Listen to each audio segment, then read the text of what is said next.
Mga ka-money magnet, kung nagninegosyo ka at kung gusto mong swertihin sa tayaan, dapat ay meron ka ng tatlo na to. Una, ang money magnet lucky charm na ilalagay mo lamang sa pitaka upang ang pang-akit sa swerte ay mapasayo. Ang pagtama sa swerte ng tayaan ay mapasayong buhay. Dala-dala mo ang swerte kapag laging nasa pitaka mo to. Siyempre, hindi mawawala ang money magnet wishing lucky charm kung saan isusulat mo lang ang lahat ng iyong kahilingan sa papel, ipapasok mo sa loob bulungan ng kahilingan, lahat ng isusulat mo sa papel ay magkakaroon ng katuparan.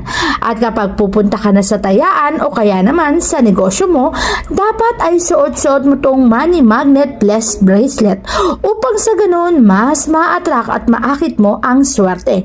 Kapag meron ka ng tatlo na to, siguradong ang swerte ay mapapasayo, siksik, liglig at nag-uumapaw. Hindi ka na